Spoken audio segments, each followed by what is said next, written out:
చేస్తుంటాడు. ఇట్లాంటి వాడా ఈ రాష్ట్ర ప్రజలకి నాయకుడు అని చెప్పి అసహించుకుంటున్నారు జనం. ఈ నేరేటివ్ థింకింగ్ రావాలి జనం మళ్ళీ. దానికి అనుగుణంగా చంద్రబాబు గారు అంటారు, బాబుకు అనుగుణంగా పత్రికలు మన మెదళ్లలో అలా నింపుతాయి.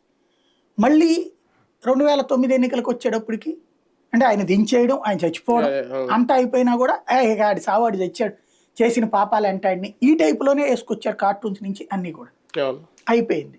2009కి వచ్చేటప్పటికి చంద్రబాబు ఫేస్ మీద 2004లో ఓడిపోయారు, వాజ్పేయి పేరు మీద 99లో గెలిచారు, చంద్రబాబు పేరు మీద 2004లో ఓడిపోయారు.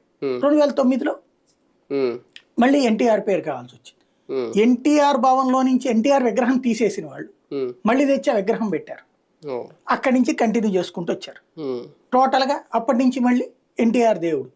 ఆ 5 ఏళ్లలో ఎన్టీఆర్ గొప్పతనం గురించి వర్ధంతి జయంతిలో రాయడం మానేశారు పత్రికలు. మళ్ళీ 9 నుంచి ఆయన దేవుడు, ఇంద్రుడు, చంద్రుడు. మరి అట్లాంటి వాడుని ఎలా చంపేశారు? అతనేంటి చెప్పులు పడిన తర్వాత పవర్ తీసేసుకున్న సైకలాజికల్. ఆయన పోవడానికి నేరేటివ్